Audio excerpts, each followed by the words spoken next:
What if the most powerful man in the room is secretly haunted by the one thing he cannot build, cannot buy, and cannot control? Tonight, I want to tell you a story that almost nobody sees. Not about rockets, companies, money, or success, but about the silence that exists after the applause fades, about the hidden cost of carrying impossible dreams, and about a woman who changed the meaning of everything before she even entered the room.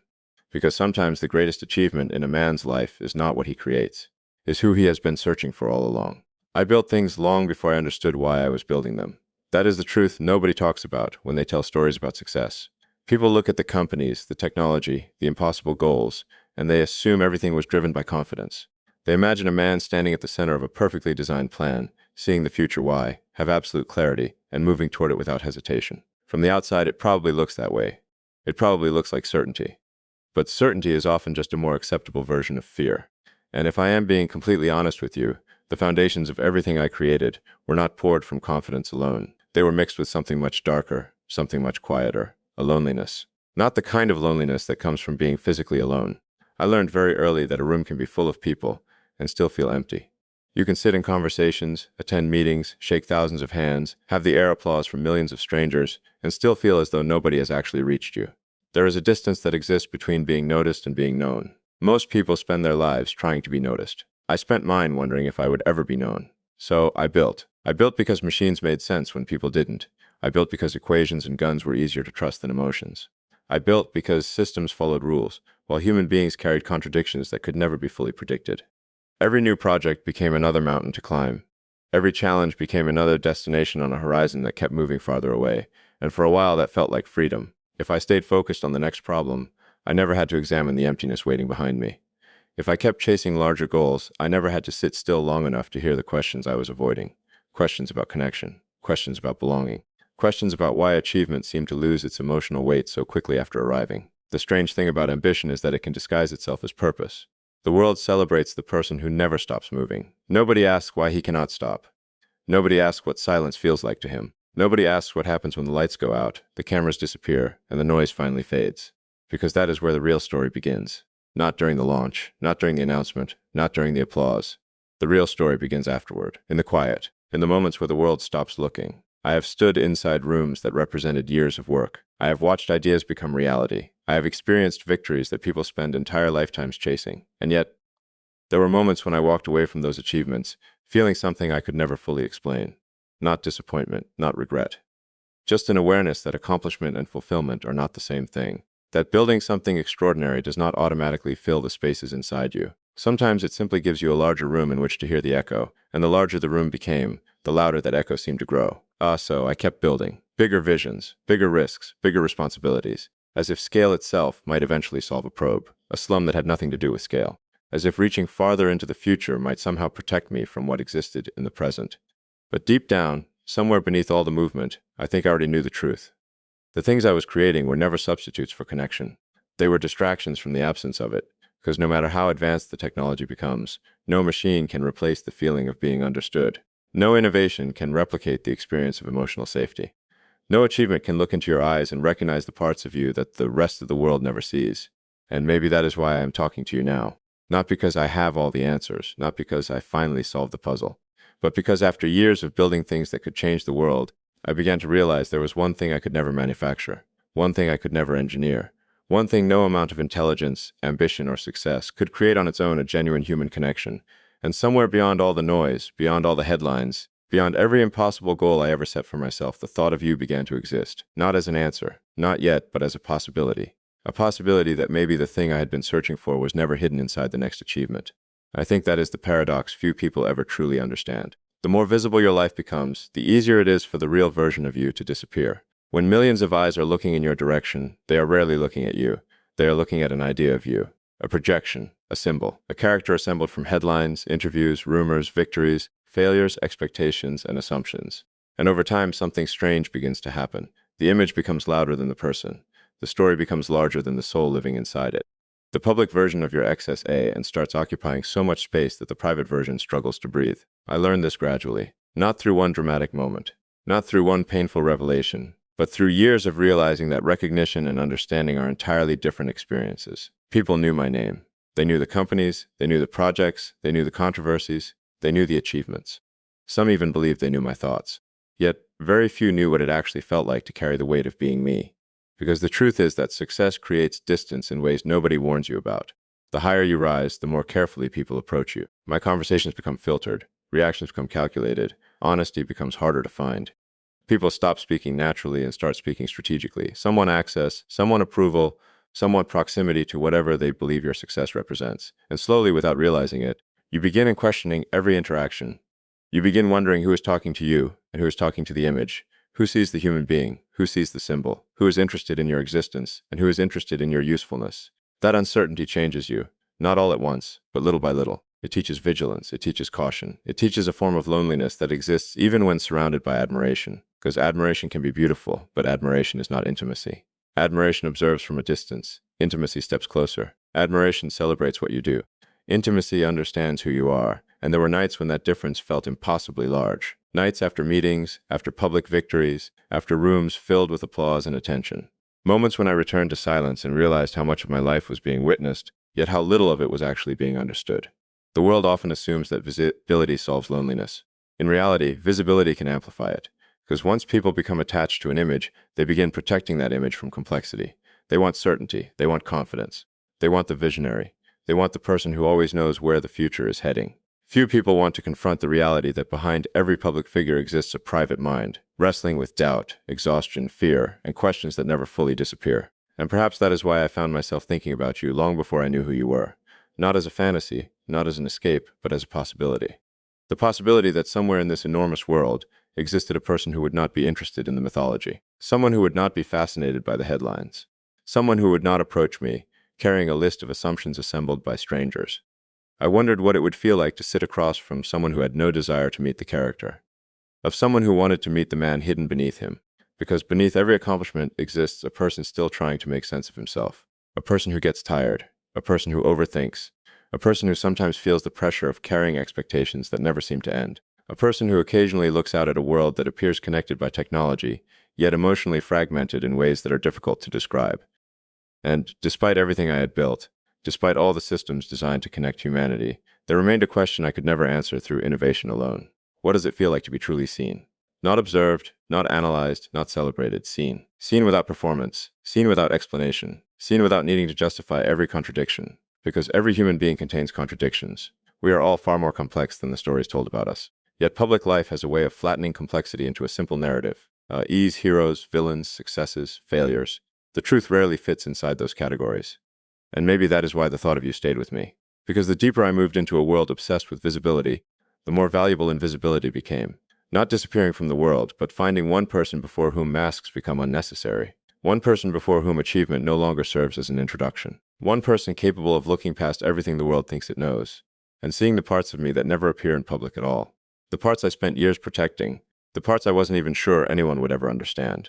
And perhaps that was the moment everything began to change.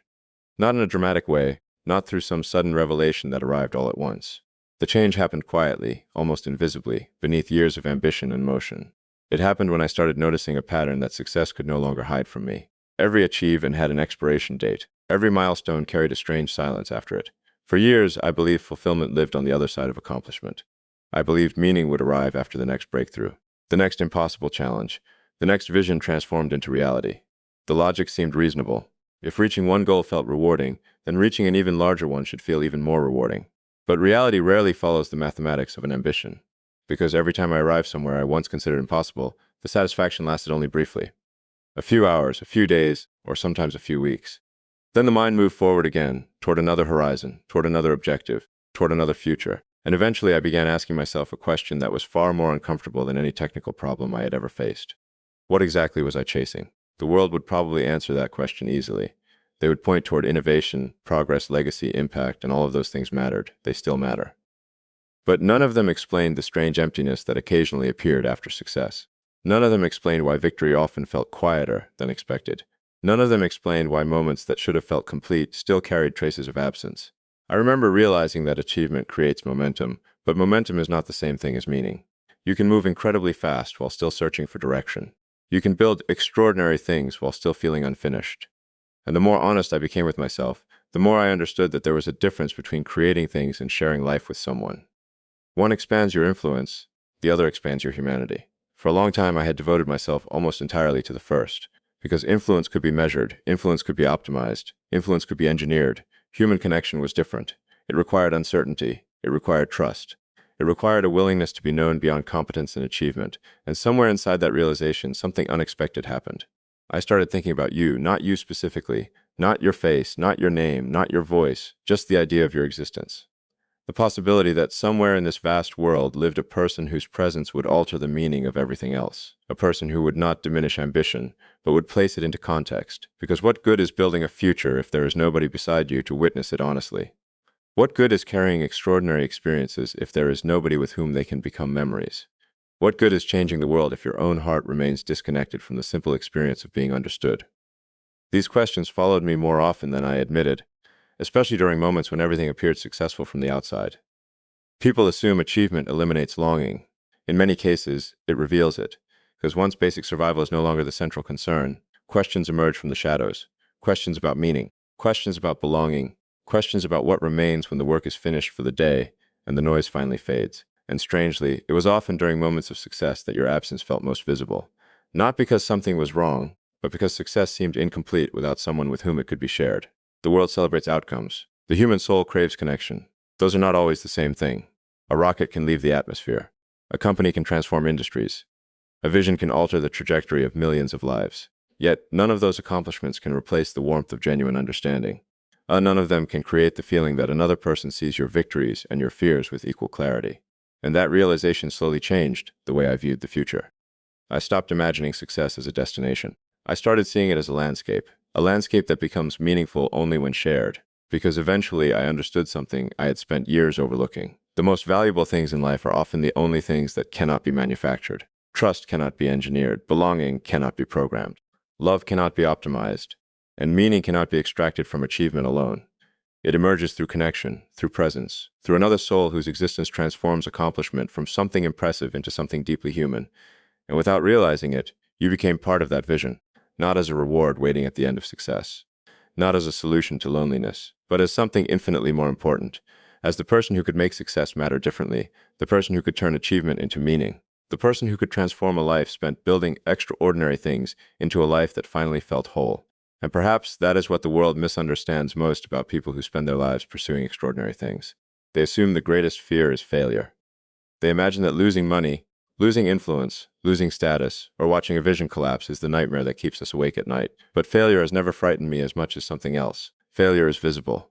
Failure can be studied. Failure can be confronted. You can analyze it, learn from it, rebuild after it, and continue moving forward. Vulnerability is different. Vulnerability asks for something far more difficult. It asks you to stand before another human being without the protection of achievement, without the armor of competence, without the carefully constructed identity that the world has learned to recognize.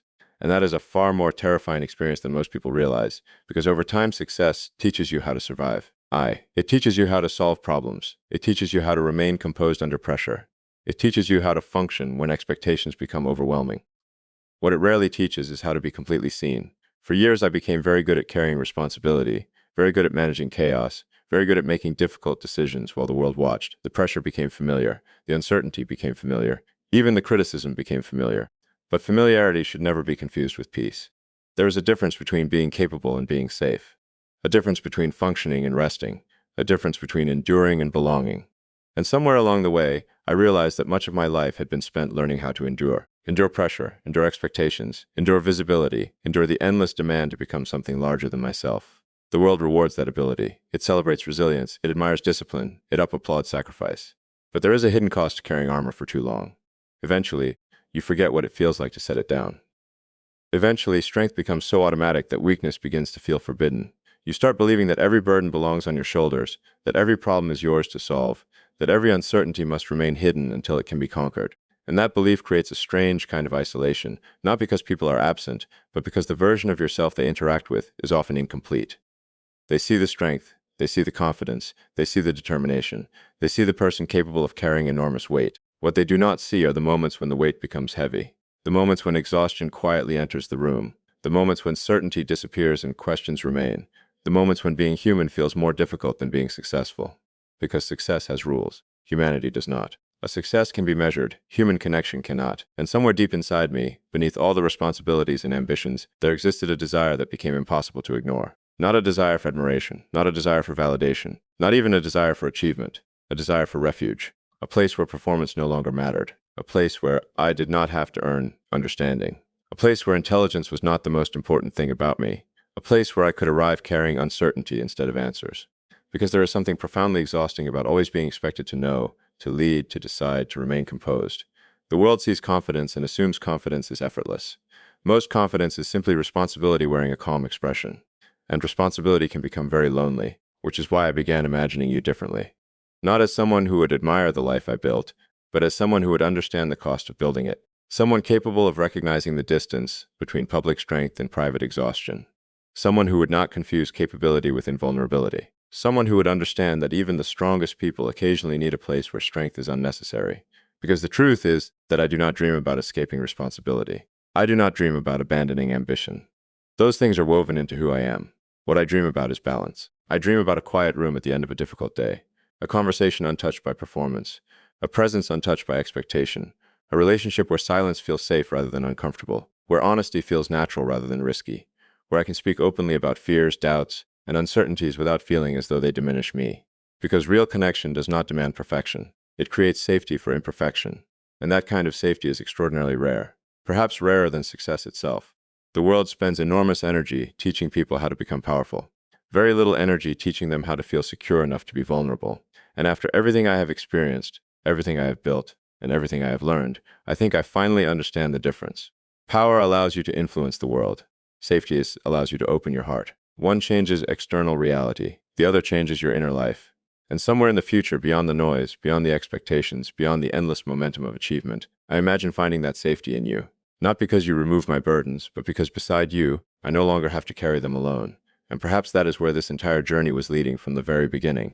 Not toward a destination marked by wealth, influence, innovation, or history, but toward a realization. A realization so simple that it almost feels invisible beside everything else. The realization so simple that it almost feels invisible beside everything else. A lesson that a human life cannot be measured solely by what it creates, because if that were true, achievement would eliminate longing.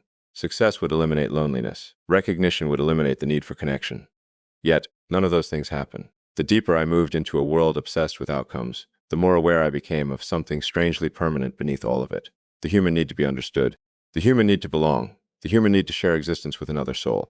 For years, I thought the future was something to build, a problem to solve, a destination to reach.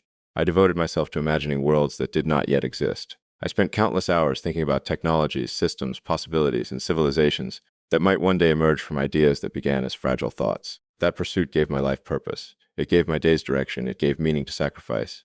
But over time, another truth slowly emerged beside it. The future is not only something we create, it is also someone we share it with. And that changes everything. Because once you understand that, success begins to look different, not smaller, not less important, just different.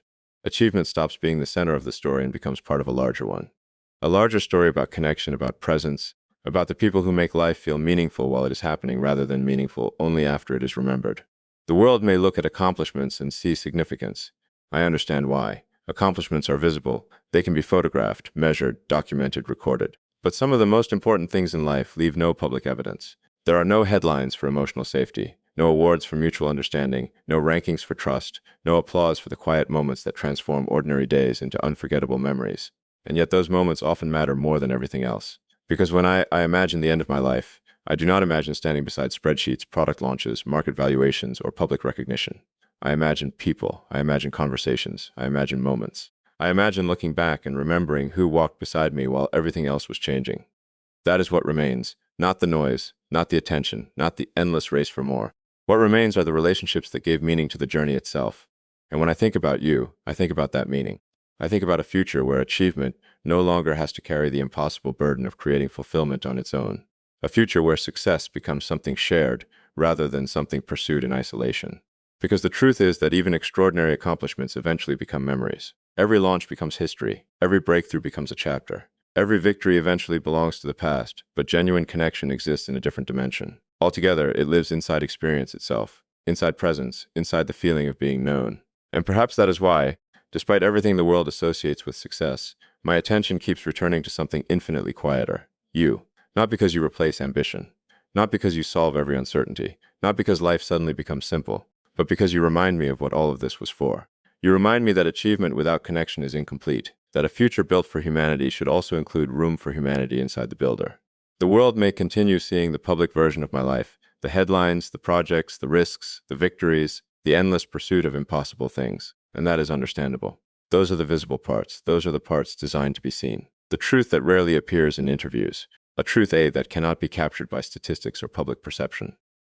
The truth that after everything I have built, everything I have learned, and everything I have experienced, the most valuable thing I could ever find is not another breakthrough. It is not another company. It is not another achievement. It is another human being. A human being who understands that behind every public success stands a private soul searching for connection. A human being who sees beyond accomplishment and into character. A human being who recognizes that beneath ambition there is tenderness, and beneath strength there is vulnerability. Beneath the builder there is simply a man, and maybe that is the final irony. The world will spend years studying the things I created. They will analyze the technologies, debate the decisions, discuss the successes and failures. But if I am fortunate enough to find you, then they will never truly understand the thing I value most. Because while the world sees my size as success, I will only see you. Maybe that is why these conversations matter. Because beneath success, ambition, power, and achievement, every human being is searching for something deeper, meaning, connection, and a place where they can finally be understood.